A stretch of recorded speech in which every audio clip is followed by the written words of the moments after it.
Victory followed by departures and also tragedy. Welcome into Iowa Hawkeyes live right here at the Voice of College Football. We appreciate you being here each and every Tuesday with us. It's at 4:30 Central Time and 5:30 Eastern. Of course, typically joined by Corey Bratta from the Hawkeye of the Storm. Corey hopefully will be joining us soon. He's out on the road doing some traveling today, but hopefully Corey will be able to join us soon. There is much to talk about, considering it's now the conclusion of Iowa's season as the Hawkeyes whitewash Kentucky, posting the only shutout in the postseason of 2022-23. So in 41 bowl games, kudos to the Iowa defense doing what it does best. And again, posting the only shutout in postseason play this season. And then also, of course, true to and appropriate to Iowa's dynamics on the football team, winning 21-0, scoring 3 touchdowns, 2 of them on defense. Who else does this on a fairly regular basis? Cooper DeJean, Xavier Wampa with pick sixes in the second quarter as Iowa scored all of its points in the second quarter, shut out Kentucky 21-0 to cap the season at 8-5. And we will, of course, size up the 2023 Hawkeyes throughout the offseason with Corey. And please join us right here each and every Tuesday.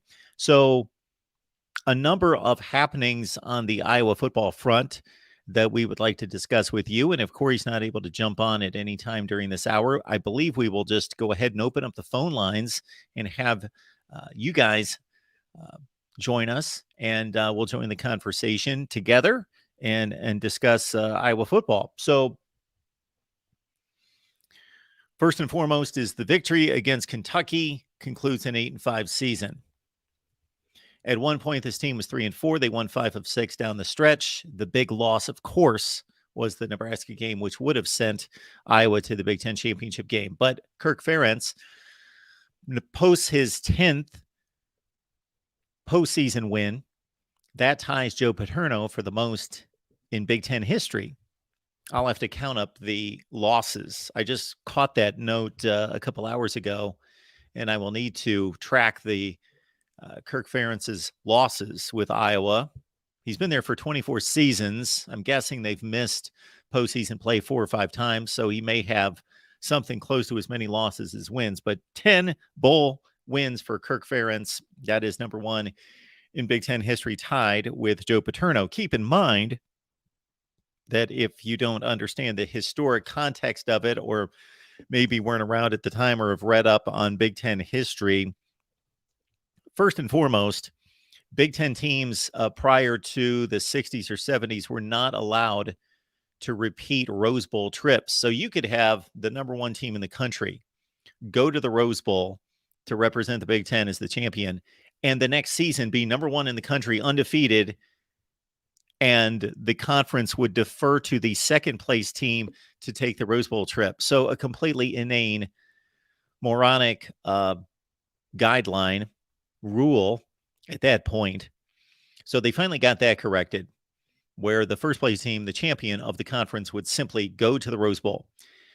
And then we were locked into this situation in the 70s and throughout the 80s where the decision was made that certainly if there was a outright Big Ten champion, then they would move on to the Rose Bowl regardless. But if there was a tie for first place in the conference and those 2 teams did not play, then there would not be a repeat team going to Pasadena. Again, it would default to the team that had not been there the most recent, which actually sent Iowa to the 1981 Rose Bowl as they tied Ohio State for the 81 championship. All right, up to the here and now. The reason I bring that up again, Kirk Ferentz with his 10th postseason victory. Hawkeyes finish 8-5.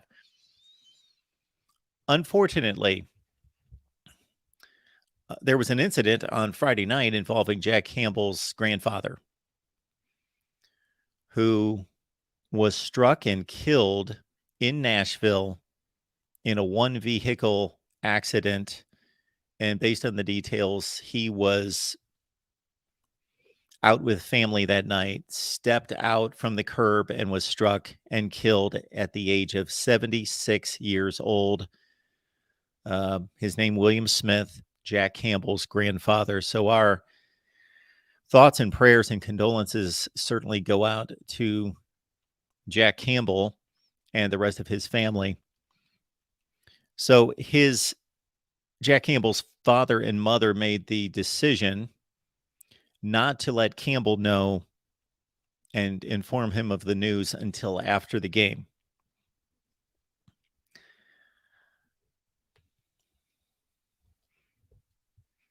I had contemplated that concerning a situation myself, but so as parents wanting their son to experience the very best, to close out his career with his teammates and not determine or have a very difficult decision as to whether to play in the game or to grieve in another way.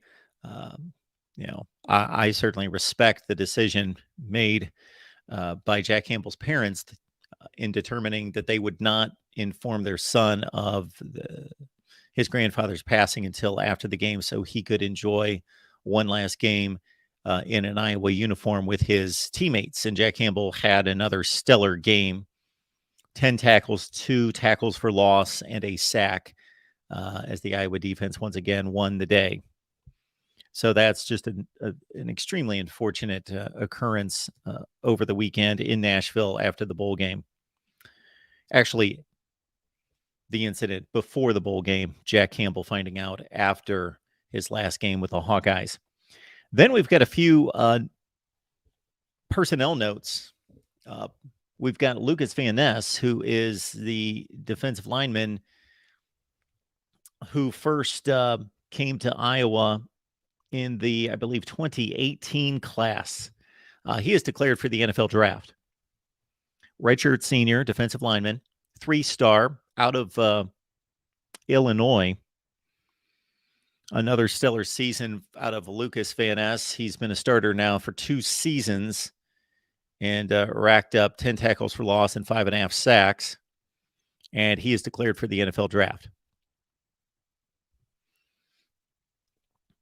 We also have a personnel decision made by one Carson May, whose career at Iowa was extremely promising, was highly touted, 31st rated quarterback in his class, did not take a snap, did not throw a pass, not even did he take a snap with the team this season. 4-star out of Jones, Oklahoma, but with Cade McNamara transferring from Michigan with 2 years of eligibility. And Joey Labus, of course, received the start in the bowl game. Spencer Petras is apparently coming back. That May has decided to hit the transfer portal. So Carson May, a prospect that we've talked about on here, and of course Corey much more so on his channel, has decided to move on. Now, of course, we have seen recently a couple prominent players, Grayson McCall included, the Coastal Carolina quarterback, enter the transfer portal and then decide to come back. Much different situation in that Grayson McCall is one of the best quarterbacks in college football and a longtime starter at Coastal Carolina. So he was, I believe, testing the waters to see if he would be attractive to a Power 5 team and maybe the right type of Power 5 team for his style of play and what he was looking for, and decided to come out of the transfer portal, stay at Coastal Carolina. Much different situation. Again, Carson May did not throw a pass or take a snap with Iowa last year. Then he sees, in addition to Spencer Petras possibly being a backup quarterback and staying at Iowa, and also Joey Labus, who performed pretty well in the bowl game. And then Cade McNamara comes in as the proposed starter, the supposed starter, I should say, with 2 years of eligibility remaining. Carson May just looked at the stacked deck, as it were, and has decided to move on. and entering the transfer portal. He was the 31st rated quarterback in his class out of Jones, Oklahoma.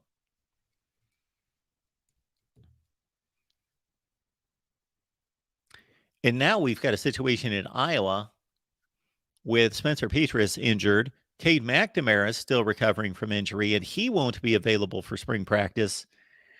That Joey Labus will be the only scholarship quarterback on the field for spring practice for Iowa out of 3 scholarship quarterbacks, which is a low total for the season. Only 3 scholarship quarterbacks, only 1 in play and able to practice this spring.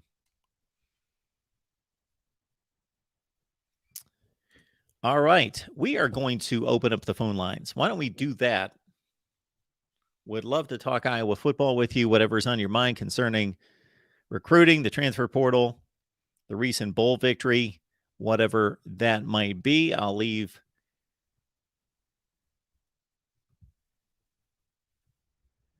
the link down here in the comments section. And we have Cole Stipulate. Good to see you, as well as Courtney. Yes, Doc P. No Iowa helmet, but we do have good news in that I just was able to reopen a P.O. box, and I will announce that so somebody can send me an Iowa helmet.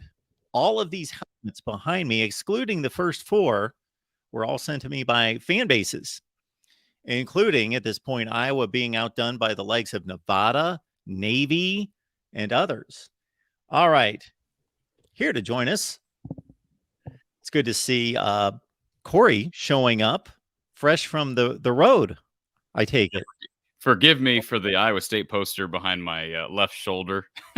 Pay more attention to the one over here. We can't hear you. Corey, can you hear me? Can you hear me now? Corey, if you can hear me, can you click out and come back in, or whatever you need to do to try to fix the audio? We can't hear Corey, but Corey's going to correct that. In the meantime, why don't we hear from I was just about to open up the lines, not anticipating whether Corey would be able to make it or not. So the real MVP is going to show up and talk to us for a little bit. Understanding once Corey shows up, he's going to take over the show here. Yeah, I got that, Mark. Wow, is this me? Wait a minute. This must be my issue. If I can't hear anyone, okay, I had that on mute. That is my fault there. So we've got Corey and Daryl. Blame it on me, everyone. My apologies. I get into the habit, since I do this like 8 or 10 times a day, that it's always the other person's fault because I'm doing it all the time. So I'm like, I do this all the time. I've got it all set up correctly. Well, I just set up all my equipment, so I thought, but see, I tested my levels before I came in here, and I can hear myself, and so I don't know how that got muted on my laptop. Corey, it's good to see you. I didn't know necessarily. I know that you were doing your best to get here after traveling today, but you know how things are when you try to time things out after traveling a long distance. So I appreciate you making it. Absolutely appreciate you starting the show, and boy, it's been an active day. Obviously, we have a bowl game to recap, but man, I mean, I hate to say this, Mark, but within a few days, people forget about bowl, especially bowl games like the Music City Bowl. They're ready to move on to the next season and the portal and spring practice and all that stuff. I mean, certainly some news breaking over the last 2 days. So where do you want to start? Well, I'm going to start by letting Daryl MVP know that we appreciate you being here. Give us a quick take on anything that you needed, but I was going to rely on a call-in show if you weren't able to come on. But now that we've got Corey, we certainly want Corey to run through all the big news. So, Daryl, anything for us before we go? I'll tell a story about the game first. First, congrats to Corey. Congrats to all the Iowa fans out there. They played a great game. They beat Kentucky. Nothing else more to say about that. But there was a fan at the game, Corey. I'm sure you'll appreciate that. He had a Sharpie on his shirt, and the shirt said, "I love punts." That was his shirt he was wearing. Yeah. Well, I don't love punts, but what happened to you in the post-game show, Drill? You didn't call in. Well, you know, it's hard to call in when you're in a stadium, Corey. Oh, you were there. Yeah, it's quite a game. Quite a blowout just to watch in person. And something else, there was a fan who was yelling at Mark Stoops after his halftime interview saying, "You need to fire up the team. You need to get them going." And you could see I could see Mark Stoops mumbling like, "I know, I need to do that." So Well, let me just say this before you leave. Shame on Mark Stoops, and I understand he's not an offensive coach, right? So I put it on the OC, whoever that is. I can't think of the guy's name at the moment. But shame on that coaching staff for leaving Destin Wade in as long as they did. I mean, he just was. It got sideways fast, and he made two of the worst throws I think I've seen all season. And I give credit. This is what Phil Parker does, Mark. He puts his guys in a position to succeed. They bend, they bend, they bend. I didn't bend much on Saturday, but when they need to, they bend, right? And then as soon as you're, because at this level, even at the Big Ten college football level, at the college level, there aren't enough. Typically, there aren't enough quarterbacks that are going to burn you an entire game. Eventually, they're going to make a mistake, right? Guys are just going to make mistakes, and that's why Iowa has problems when they go up against C.J. Stroud, or they had problems against Trace McSorley at times. Still really good, but at times they get burned. That was a perfect example of that guy. He needed to be pulled, and I'm not saying it should have been Deuce Hogan, but boy, Deuce actually looked like the best guy there. And I know it's garbage time at the very end, but I thought he had the best series of throws. Maybe looked the most comfortable. Destin just looked. I don't know how to describe it. Mark, you watched. I know Alabama and Kansas State was playing at the same time, but how would you describe Destin Wade's performance? Well, it's exactly what you described. So yes, I was focused on Kansas State, Alabama, but I tape everything and I went back and caught the game. And so we're just talking about a guy that both throws, especially the second throw, what is your reward on that throw versus the risk on that throw? And not just in any game against preparing for any defense, but I would hope that, and Mark Stoops, I have great respect for him. I would think that it was drilled into those quarterbacks' heads that, okay, all the rules that we put in play about smart quarterback play, decision-making, not throwing over the middle late, all those things that we hear about, amplify those 5-10 times in this matchup against Iowa, because they will seize upon those kind of mistakes more than any team in the nation. Yeah, and they were just so egregious. But again, you give credit to two young DBs, one being Cooper DeJean, the other being Xavier Wampa. I mean, they were right there in front of them. They did what they needed to do. They scored 14 points off them, and the game's over. At that point, the game is over. I mean, in all reality, I know hindsight's 20/20, but we knew this game was probably going to be first 1 to 10 wins.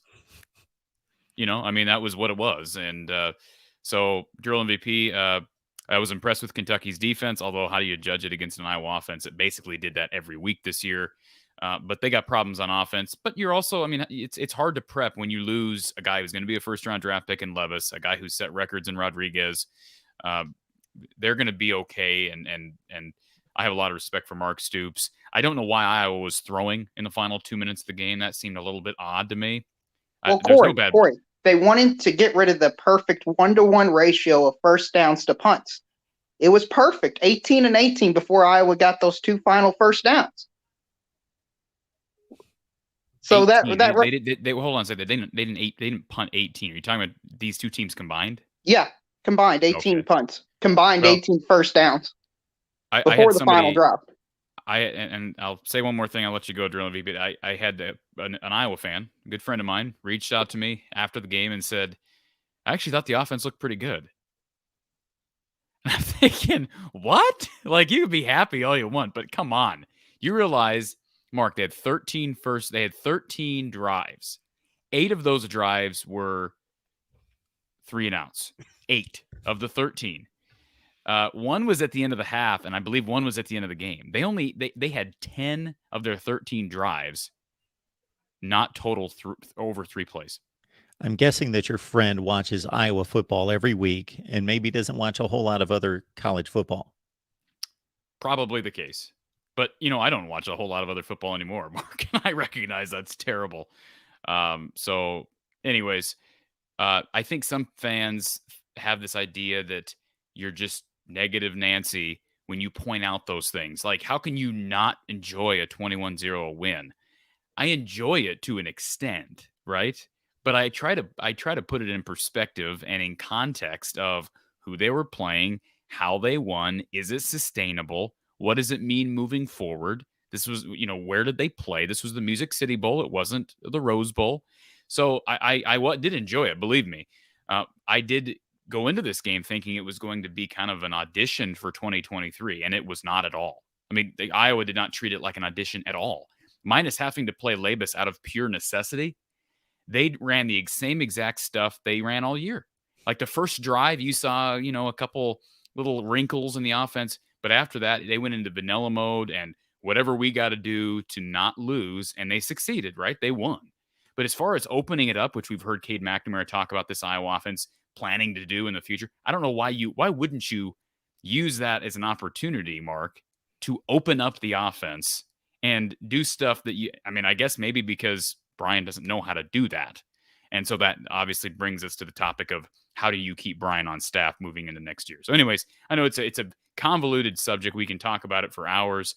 We will talk about it for hours because we've got a long off season in front of us. But overall, yeah, happy you got the win. What a defensive performance. Torrey Taylor had one of his best games of his career. It was good to hear that he's coming back because, boy, what a showcase for NFL scouts. He was absolutely spectacular, as was Cooper DeJean, gunning and returning punts, and certainly the pick six. He deserved the MVP award. Speaking of that, did you hear the lady that gave him the MVP trophy? Have you caught that, Mark? No. Is this some kind of viral mishap? I don't know if it's on YouTube. You need to go. You can go on the ESPN app and just watch the post-game celebration, but just skip to where the lady is introduced. I don't know if she apparently works for Transparent. Durrell MVP, did you catch that? No, I wanted to get out of there as soon as possible after seeing the performance. Well, you need to watch it because the first thing, it didn't just end at this. It was a train wreck. But the first thing she said is, "I want to present this trophy to Cooper DeJean, 7 touchdowns." And I mean, it was bad. And then she went on she said something like, what did she say? She's like, 2 interceptions for loss. And then she looked at him and she looked at Cooper and she's like, right? And he looked to the side and was like, it was brutal, Mark. You need to watch it. It was bad. Anyways, not football related. For as long as this has been going on, meaning there have been sponsors handing out trophies after bowl games, this has been going on for, I don't know, 5, 6, 7 decades. You would think, I know, I never heard of anything quite that bad, but I've seen some rough presentations from people that obviously didn't know necessarily they knew which teams were playing, but you could tell they said something that showed that they didn't really understand, the teams or didn't understand football and gave a very awkward presentation. You would think that if the TV networks, if nobody else would get a hold of whomever and say, is there an understanding that this individual knows what they're talking about and can at least, and if they can't, they just need to say name, school, here's your trophy, So exactly. I mean, it wasn't even a matter of getting the stats wrong. The fact that you would open by saying 7 touchdowns, I mean, it just goes to show, I mean, she had no idea anything about football, which, I mean, that's fine, but you're right. Don't be the person that presents the MVP trophy. Anyways. I will check that out. Darrell, thanks for hopping on here, helping me out. Yeah, no problem. Good luck next season. Kentucky got rid of their offensive coordinator before the game. Maybe Iowa will get rid of their offensive coordinator after the game. A little bit more positive. Yeah. Thanks, Darrell. Thanks. I'm a little bit more positive on that front now than I was a week ago, but we don't have to go into grave detail until it actually happens. I'm going to still be, I still got to see it to believe it, but based on some information that was shared with me 2 days ago, it was the first time that I have heard anything from a credible source that would even indicate that Brian might be moving on. So that's good because, like I say, I had talked to recruits, parents of recruits, trying to just find someone that can validate the hope, the desire for Brian to move on. And I kept getting turned down over the course of December. And I spoke with an individual who is a very reliable source who led me to believe that Brian could very well be moving on. So we'll see, right? I'm not betting the farm on it, as Coach Patterson would say, but it gives you reason for pause and maybe reason for optimism if that's what you want, and that's what I do want. So keeping in consideration that you can only say what you can say, were you given just a lean in the direction that he could be moving on, or the next step of because this or that is going to happen? Yeah, I don't want to share a ton about it because it was very detailed as far as where he's going, what he's going to be doing, where he's going. So I don't know. We'll see. I would think we're going to know more in the coming couple of weeks. I'll say this, all right, because I think people have guessed this anyways. I was told by this source that Cade McNamara was promised that there would be a different OC when he committed. Now, again, whether or not that's true, we'll just have to wait and see. But that's what a source told me. This individual had been told from someone within the program. So it's going to be a wait and see process, but it at least makes you think that it's possible. Right?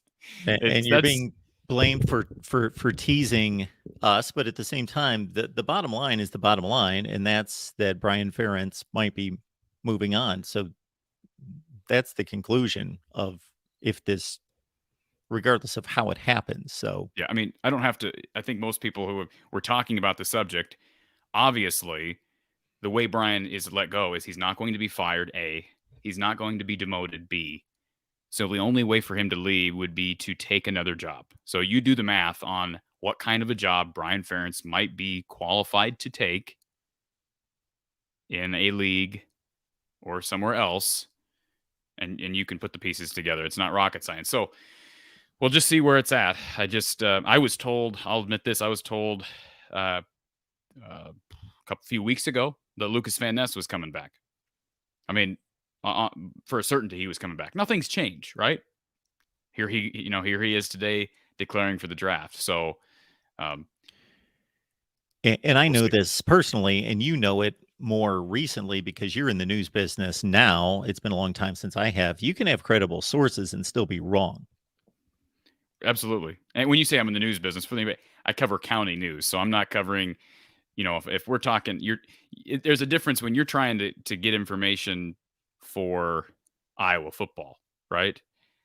You're talking to people who have connections to the program or people who are somehow connected to the program, right? You're not talking to I'm not on the phone with Kirk. Like Kirk isn't teasing me with information, Mark. That's what I'm saying. Whereas if you're covering, it's a lot different than you covering county news and you talk to the county supervisor, whatever. You're getting it from the source. You know how that goes. So, anyways, my point is I'm more positive on that front now than I was Saturday after the game. No question about it.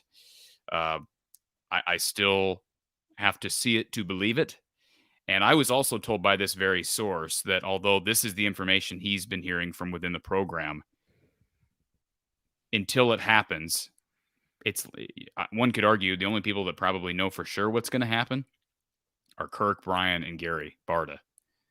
I mean, maybe the other assistants know, maybe Cade McNamara knows, but they've done a pretty good job keeping it on the down low if that's what's happening, and that's fine. I mean, I think it would have helped them recruiting wise to maybe make a change prior to the bowl game, but see, Kirk doesn't believe in that. That just doesn't agree with his philosophy on life and philosophy on coaching. He just doesn't believe in that. So, Gary Barta has endorsed Kirk's way of doing things and evaluating his staff. And he endorsed it right before the bowl game so that, he'll make an evaluation. And what bothered me about what Gary Barta said prior to the bowl game was he said, when Kirk is ready, he'll come to me and we'll talk about it. see that to me doesn't fit with what the pecking order should be in that athletic department. Like Gary should be giving Kirk a deadline. You need to have something. You need to have a plan by January 5th, right? Like it's not when Kirk is ready. So that bothered me. Kirk, obviously Gary has had a lot of PR issues over the years, and he's recently had some headbutting with the head of Iowa's Swarm NIL collective, not wanting to release season ticket holder information to the Swarm director, claiming that he can't. He kept using the word can't. And at one point in that interview, he said, at that press conference, he said, I have not spoken with any other athletic departments that have done that have released personal information, which is completely contrary to what Brad Heinrichs, who is the director of the Swarm, the founder of Swarm, had said earlier, just like a week prior. He brought up North Carolina. If I recall, North Carolina was on that list of collectives that had gotten that information from their athletic department. And it's just, it just seems like this athletic department stubbornness is such a foundation for what it stands for. Like everyone's talking about character, and there was no question. I mean, Jack Campbell, Laporta, Kirk, these guys have great character, but there is something to be said for being too stubborn. And I think that goes from the top down, from Gary to Kirk to Brian, etc. And we'll see what happens. But I do have reason to believe now that perhaps Brian is moving on, which would be music to my ears, because I think that's what they need. I think it's what they need from a recruiting standpoint as well. And they got Seth Anderson yesterday or Sunday in the portal, transfer from Charleston Southern, whose dad has the all-time single game receiving record in the NFL, Willie Flipper Anderson, right? Back in 1989, 336 yards against the Saints. Wow. Mark, how about that? I know. I watched the game. So he's obviously got good blood. His brother, you know who his brother was? I didn't know that connection existed. And you obviously went to the NFL record book, or you were just reading an article and came across that information. Very nice. I think it was on the last game of the season as well, on a Monday night. Was it? Really? Well, do you know who Seth Anderson's older brother was? So I'm assuming Willie's oldest son? I don't know that. With the same last name? Yes. I don't. I believe his name is Drez Anderson. Played at Memphis? Utah. Over 2,000 receiving yards at Utah. Okay.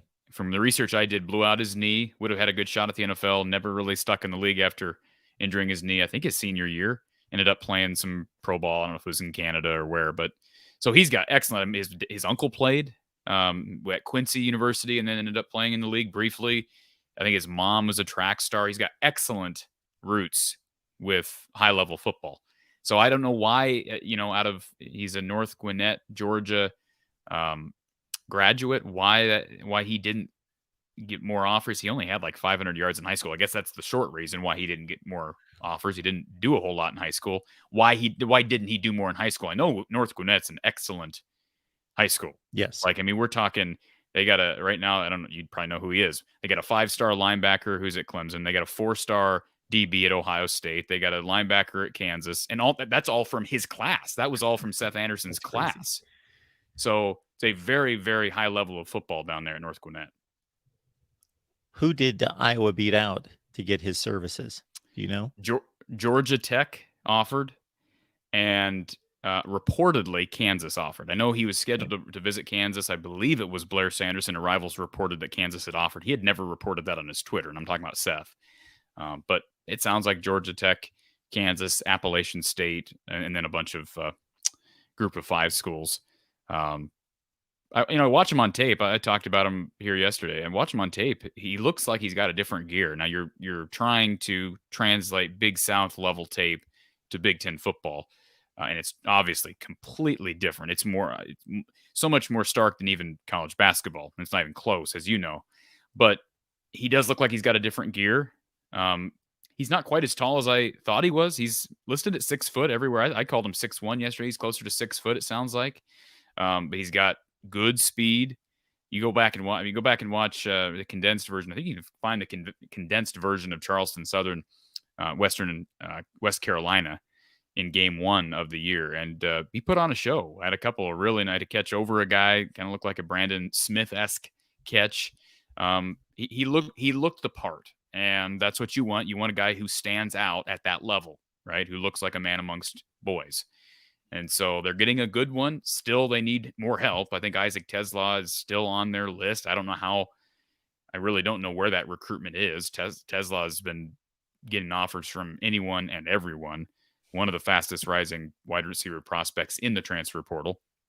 And there's possibility if they miss on him, they're going to go after some other guys. So O-line still is still a priority right now. I know sounds like Iowa's recruiting a kid from Eastern Michigan and perhaps a kid from, I believe he's from Stanford. So some guys that are experienced, that are graduates. So there's lots going to happen over the next few weeks, especially if there's a change at offensive coordinator.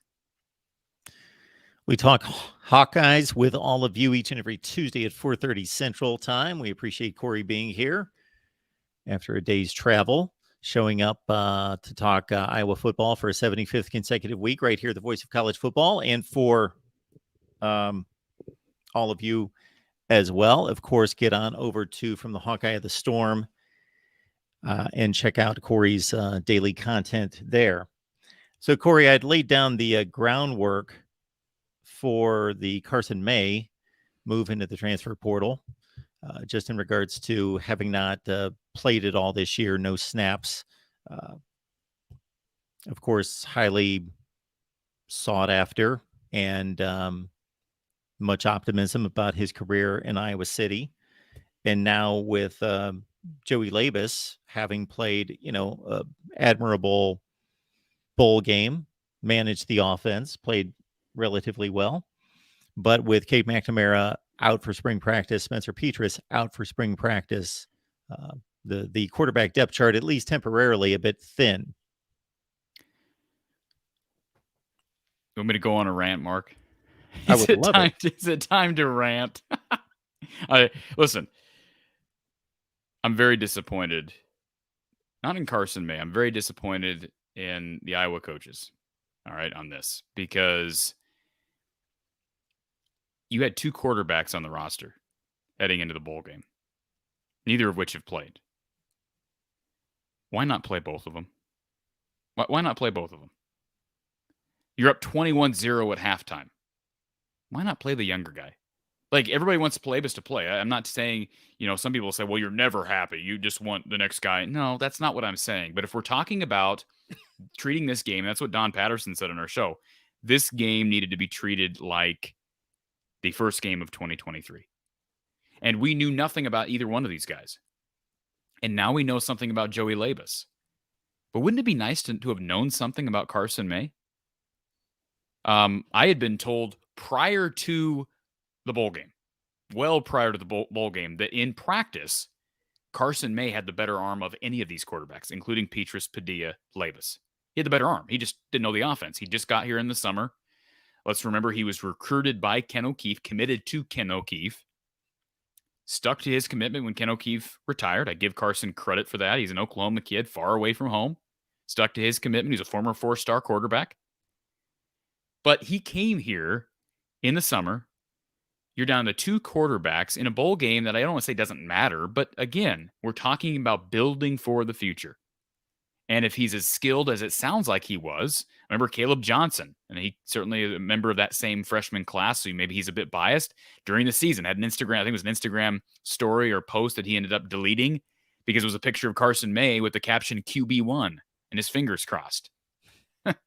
Again, that's just one guy's opinion. Doesn't necessarily mean he's the best quarterback on the roster. And I was certainly not advocating for Carson to have played in the bowl game because he probably wasn't fully up to speed with just getting here in the summertime. But if that potential was there, shame on Iowa for not playing him. Here's what I was told about his departure, Mark. I was told Carson had told some of his teammates after the Nebraska game that he was considering leaving. So that was after the Nebraska game. He reportedly told some of his teammates that he was thinking about leaving. Padilla enters the portal. Petras is banged up, has surgery. And all of a sudden, hey, I might play in the bowl game. And so Carson May went into the Music City Bowl with a reason to believe he was going to play. then it's 21-0 at halftime. And he probably did. Even at halftime, he probably thought he's going to play in the second half. And so what I was told is you never even saw a snap. And that led to him deciding to leave. Now, maybe he would have left anyways, Mark, but I'm just telling you, according to my information, the thought process that went in, according to what he told his teammates, the thought process that went into Carson May leaving. And all I know is I thought it was really sad that not only do you play Labus the whole game, but the few snaps you don't play him, who do you play at quarterback, Mark? You play Sam Laporta at quarterback on 3 Wildcat snaps, which one is just pointless, just stupid anyways. You're risking a guy who's about to go to the NFL draft in April. You're risking his health, running him into a line of 300-pound maulers. You're risking his health doing that. All right. And then, and by the way, Mark, it's not the same as running in the open field and shedding tackles like he did earlier in the game. It's just different, right? There's much more risk of injury when you're diving into a pile of offensive linemen and defensive linemen. So that was dumb. And if Sam Laporta asked to do that, if I'm a coach, I'd say, Sam, we love you. We love you too much to put your health at risk. And here's the other part of that. How does that make Carson May feel, Mark? You took snaps away from Joey Labus to give Sam Laporta snaps at quarterback?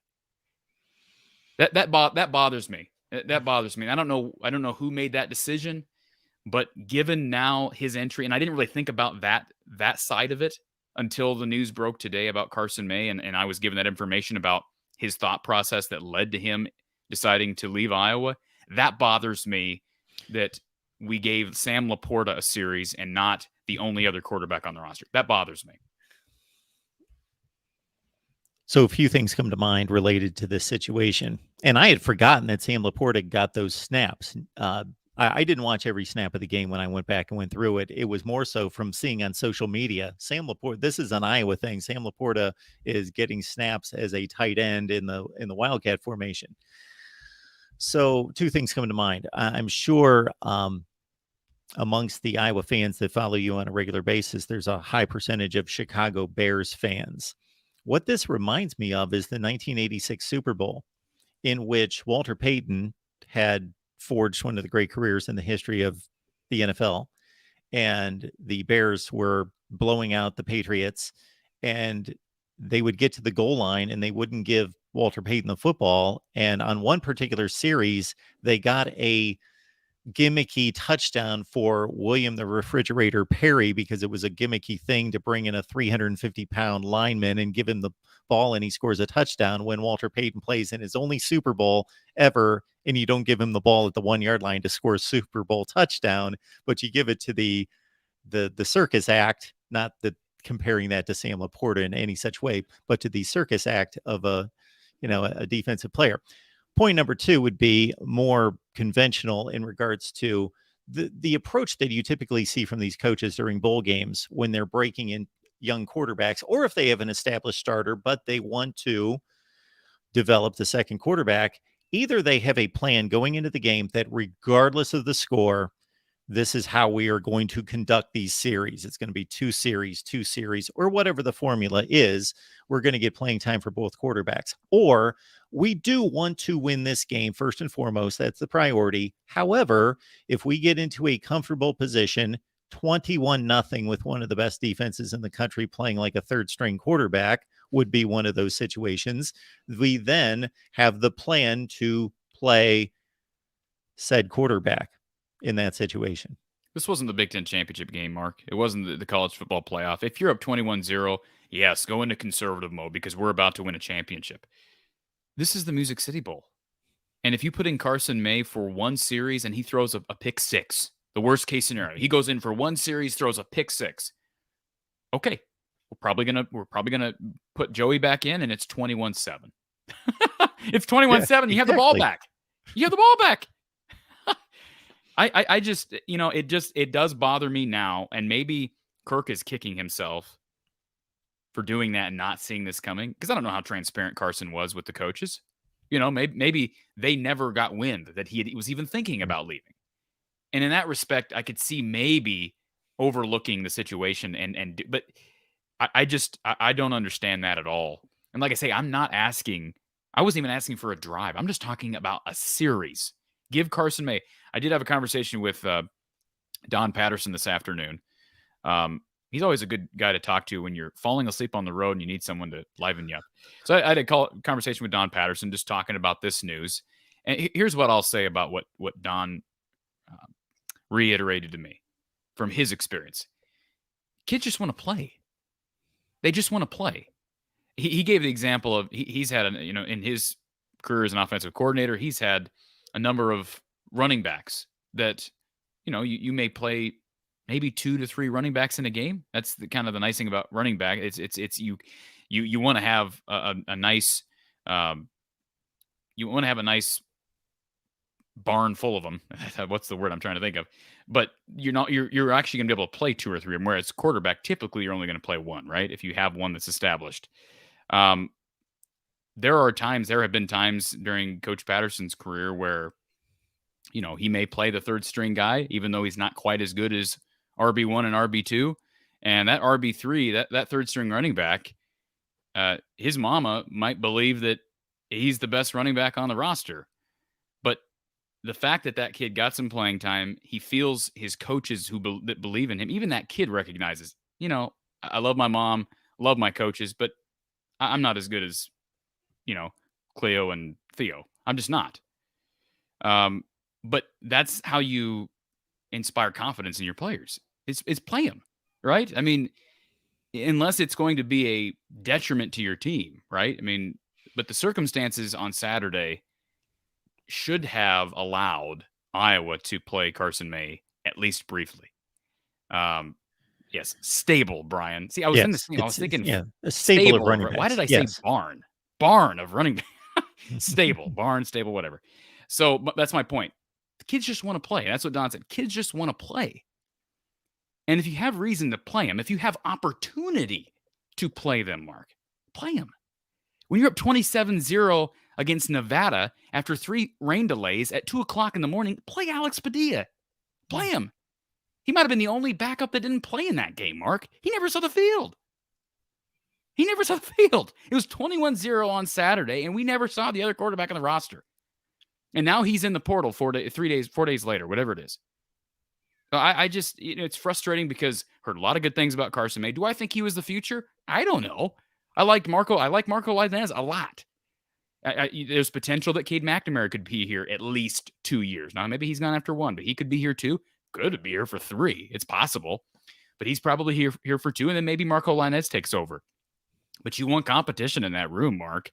And now they're down to 1 healthy quarterback. 1. His name is Joey Labus, who just got his first career start on Saturday. And I thought he was okay. But they're going to have to go after somebody now. Like, they have to go after another quarterback, either in the portal. They're going to have to get a walk-on. I mean, you got to get, I would think, a minimum of 3 for spring. And that's, I mean, maybe you can do McNamara, Labus plus 1 more. But we don't even know if McNamara is going to be healthy in the spring. So you're going to have to get somebody either from the portal or, maybe you can survive with just, if you think McNamara is going to be healthy, McNamara, Labus, and then a walk-on who you think maybe could develop. I don't think they had a walk-on this past fall at quarterback. So it's just tough. I don't buy and I had a conversation with another friend of mine during the same drive, and he was kind of frustrated by players, not sticking with it and playing, leaving because they're not playing. And I understand that. I don't think it does apply to Carson May, but it's different when you have a situation like we had on Saturday. It's not just being entitled and selfish and, a guy moving on because he doesn't feel like, he's getting enough time. This is a situation where he absolutely, I think, should have gotten time. In my opinion, he should have gotten time. He didn't. And that is an indication that is probably a smart move on Carson May's part that, look, this coaching staff don't have faith in me at all. And, to even put me in at 21-0 up. So what was the statement that Kirk made the previous season? When was that? When Hogan? Asked about playing a particular quarterback in a particular situation, and he made the comment, we wouldn't even have shown up for this game. Yeah, ironically, that was Deuce Hogan. Okay, who that's played right. in the That's Kentucky right. game. Yeah, he Yeah. made it. It was in Nebraska. The flu bug had made its way through the quarterback room, and he was asked. I think what Padilla. I think both Padilla and Petras ended up playing in that game. I know that because Petras came in the second half and they won the game. But he was asked after the game, something about how would you have felt if you had to go to Joe Labus, or excuse me, to Deuce Hogan. And I think his response was basically, with all due respect to Deuce, I might have stayed home. It's just, and he's trying to be funny, but it's inappropriate and it's hurtful. It's Yes. I know that we think that these are all tough guys that are playing football. These are kids, Mark. That's got to hurt Deuce. That had to have hurt Deuce's feelings. Yes. Certainly would have Absolutely. upset his parents. But if I'm a player and I busted my butt every single day and I'm in that weight room and I'm just doing my best to learn the playbook. I moved all the way up from Texas, and that's what at the end of the season, that's the endorsement your coach gives you. I've been upset. I've been frustrated. I've been hurt. Probably would have cried. It's upsetting. You're human. Absolutely. We are making all these statements, you in particular, of course. I'm just agreeing with you based on my knowledge of the situation, assuming that these players are doing all the right things, going to class, lifting all the weights, showing up to meetings, doing all the right things, which I'm sure they are. I'm almost sure they are. Otherwise, they would be suspended or something else. Yeah. And even then, I don't think, even if Deuce Hogan had been not taking class seriously or not taking football seriously, you don't make that comment. It's just, that's not how you respond to that. Yeah, I'm not talking about that in particular, just the handling of the playing time for these quarterbacks. Sure. Yeah. I guess if news were to come out that Carson May has been not taking everything I know about Carson, everything I've heard about Carson May is he's an upstanding young man who takes his academics seriously and comes from good family. I doubt he's lazing on the job and not taking things seriously. And so I'm frustrated by it because, he was a 4-star recruit and this was a guy that Ken O'Keefe had identified. And I'd rather guys that Ken O'Keefe identifies than Brian at that position, right? Because Ken understands the passing game, understands the quarterback position. Carson wasn't the most mobile, but he was more mobile than Spencer Petras. He's a big guy. I mean, Don Patterson even said that. He's like, we don't know where Carson may have developed, how he would have developed. But if you look at him as a freshman, you think, oh, in 4 years, I could see him playing in the league. He's 6'5", got a big arm, if he develops. So that's a big if. But he was that type of a guy, right? I mean, you look at Alex Padilla, no offense to Alex, he's 6 foot, 6'1".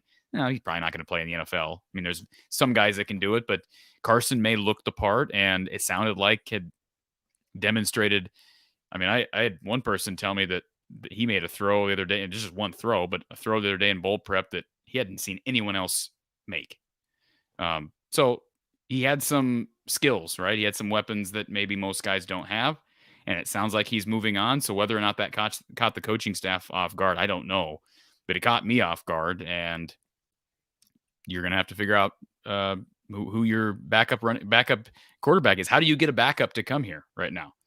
I mean, they'll get somebody, but that's not an easy ask right now. Michigan did about as well as you can getting Jack Tuttle from Indiana. Absolutely. Who apparently understands, okay, I'm in this situation, I'm in this position, and I can go to a tremendous program, but I understand I'm not the guy, but that player is only one play away from seeing the field. It looks like one of our users, Doc P, says, let's get a new topic, Mark. So we better move on. Okay. He says we have to move on now. So. We will honor the super chat here from Erica, even if you don't want to hit this one head on. Corey, any word on who replaces Brian Ferentz if he leaves? No idea. No idea. I mean, there were the rumors, less than a month ago, Mark, about Josh Gaddis. Sure. Did you hear about those rumors? Oh, yeah. So those were out there. I mean, those were, I think, purely rumors. Now, who knows? I mean, would I be the most surprised guy in the world if Brian walks away and Iowa announces Josh Gaddis as the next OC? I'd be surprised. I wouldn't be shocked because he's a Big Ten guy. He probably fits what Iowa wants. I don't know character-wise. I mean, there were I think he may have some baggage. Haven't we talked about this? We talked about the Josh Gaddis allegations, haven't we? Did we? at Michigan. Didn't we talk about this? Were they? Well, there was an allegation that he had relations with a player's mom. Okay. That was the allegation. A recruit's mother, and the recruit then decommitted and went somewhere else. That was the again. I don't want to smear his name. I don't know if that's true, but that was out there, and there were Yes, some people who were it in the was out know that there. said that happened, and so things like that obviously you'd want to vet because you don't want your OC. You don't want your OC doing that, right? I mean, I'm not trying to make light. It's ridiculous. No, you don't don't. want your OC gallivanting around with the recruit's parents. That doesn't fit the Iowa culture. So simple things like that. That's why I don't know if that relationship would work. I had forgotten about that. I didn't realize we discussed that. I'd seen that Maybe we did. and discussed that with somebody else, but Yeah, maybe we didn't. But okay. Do we want to talk about Lucas Van Ness, Mark? Yes, Lucas Van Ness. I laid down the groundwork for this one, declaring for the NFL draft. Yeah, again, 3 weeks ago, it sounded like he was planning on coming back.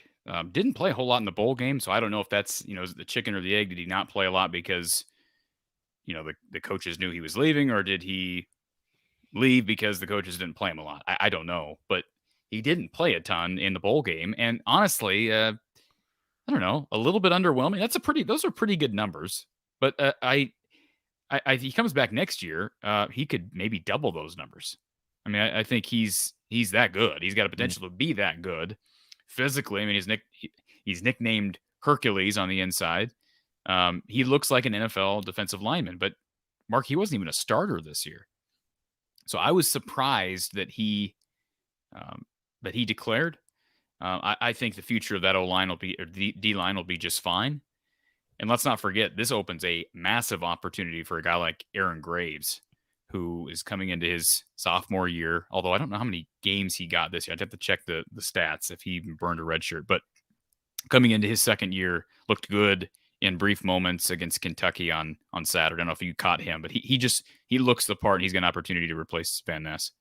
What I caught was a comment made by Louis Riddick during the broadcast where he thought Graves just looked different than the other guys. Yeah.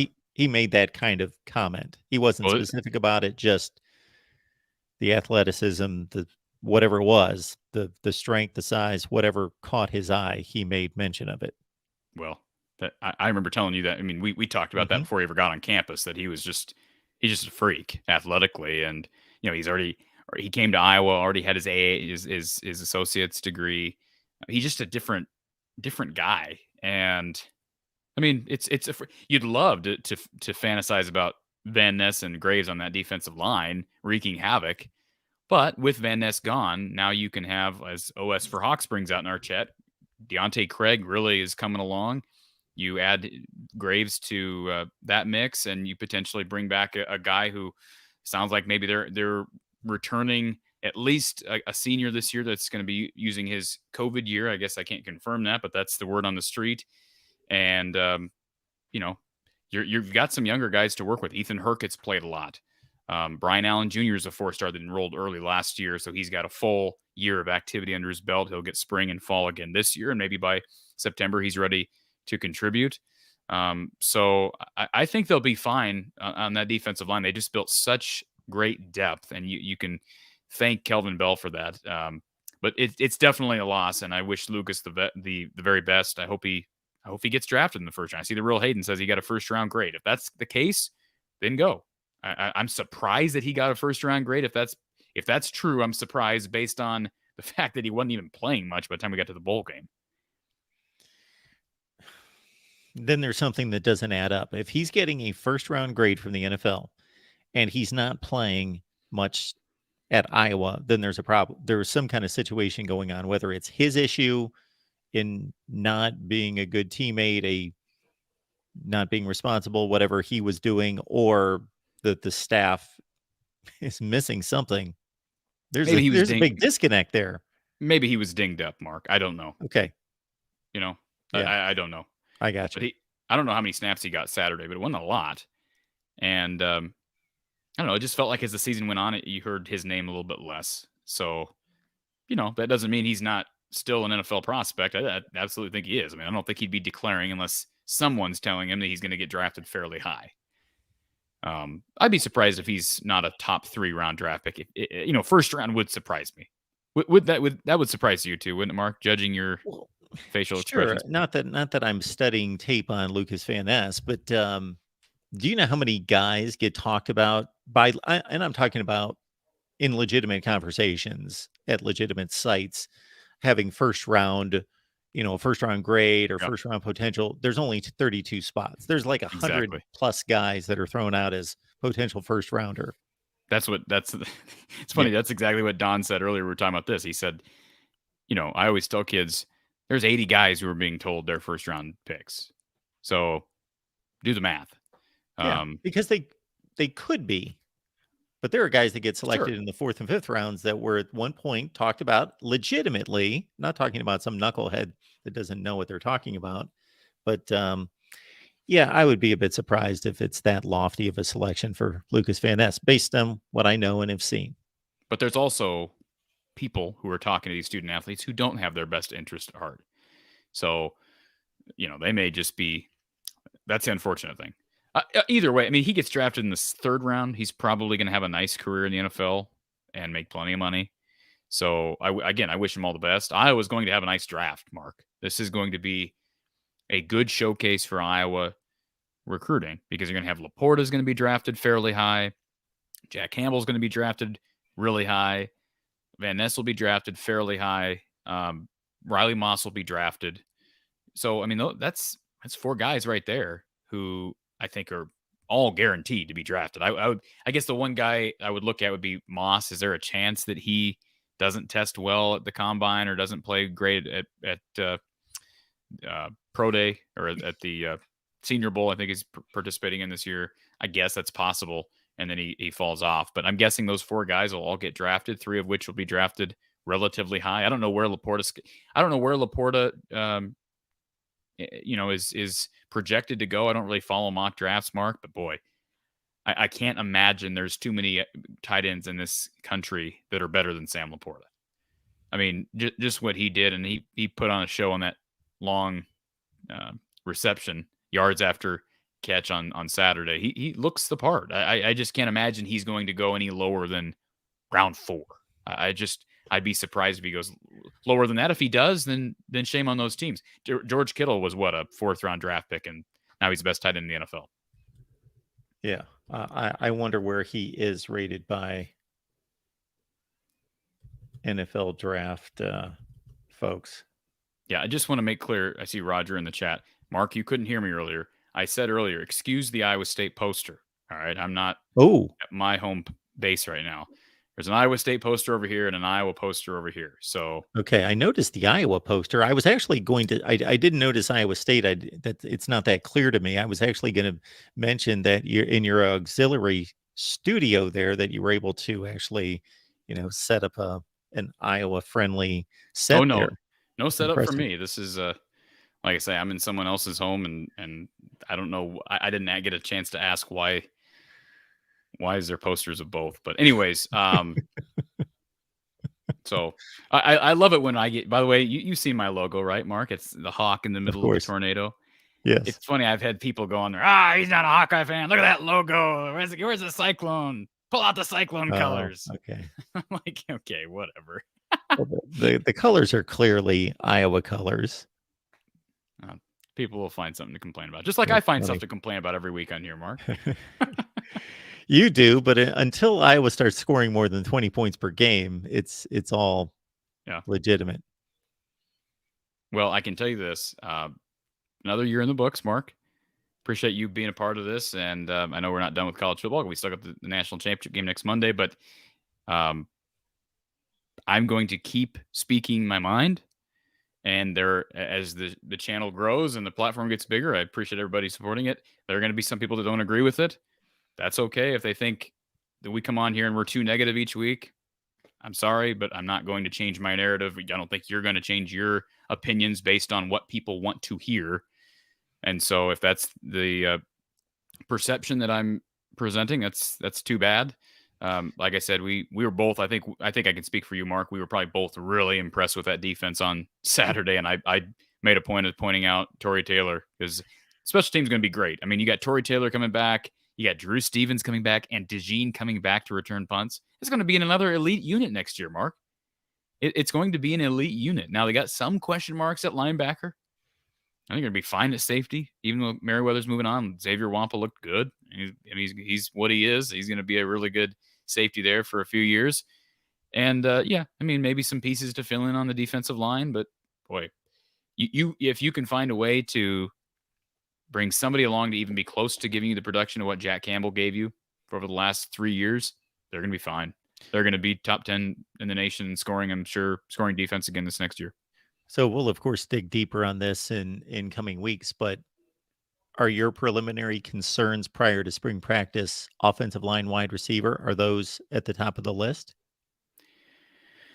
If they don't get anybody in the portal besides Seth Anderson, then wide receiver's got to be near the top.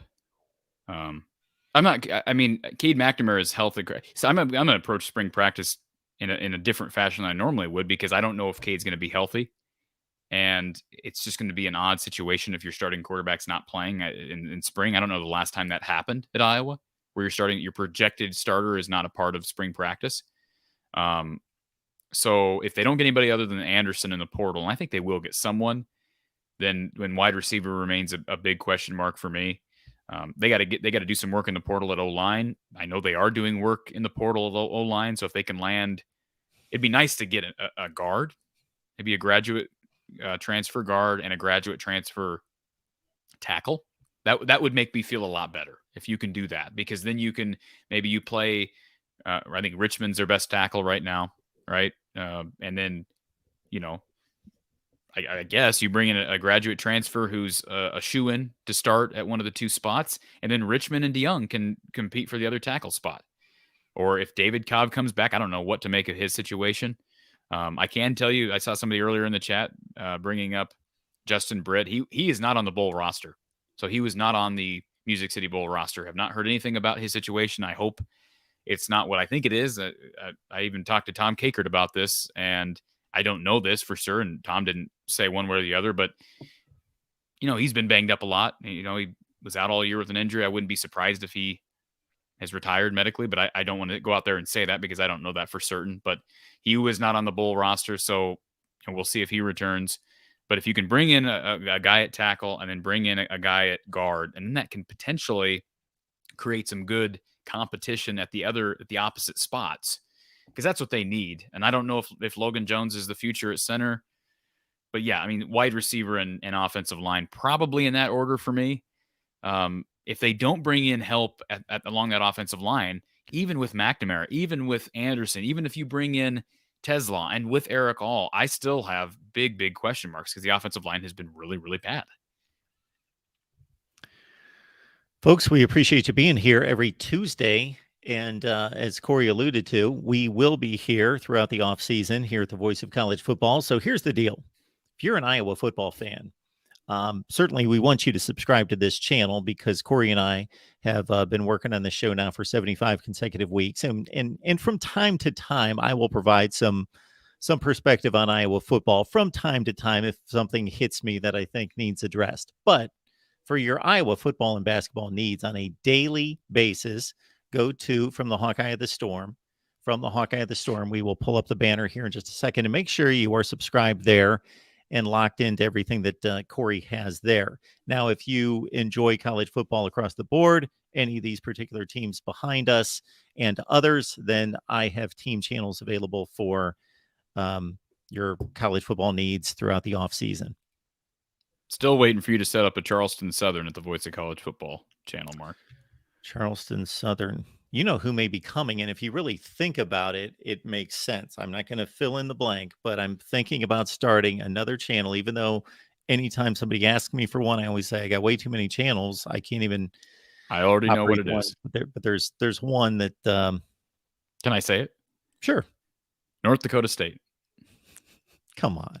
No? Am I wrong? You were serious. Yes, absolutely. Why wouldn't? Why not? They're a power. I think it'd be great. Power, but you don't think that I would do like Ole Miss or Minnesota Oh, or okay. I thought we were Michigan talking. State or I thought you were going to go the FCS route. no. An FBS team that's been in the news a lot in recent weeks because of personnel changes, so forth. All right, very good. Well, Corey, good to see you as always. Thanks for making this happen, as you always do. Yep, appreciate the time, Mark. And and I saw somebody in the chat mention some major news in the basketball front as well. So we'll just we'll keep plugging along on the channel. I don't know how much content I'll be throwing up there here in the next few days, but we'll keeping everybody posted, and we're here, of course, every Tuesday. Folks, we've got a Nebraska show coming up in about 15 minutes on the Nebraska channel. So if you want to keep tabs on your Big Ten Western Division rivals, we will talk Huskers here in about 15 to 20 minutes on the Nebraska channel. Corey, appreciate you being here as always and making this work. Thanks, Mark.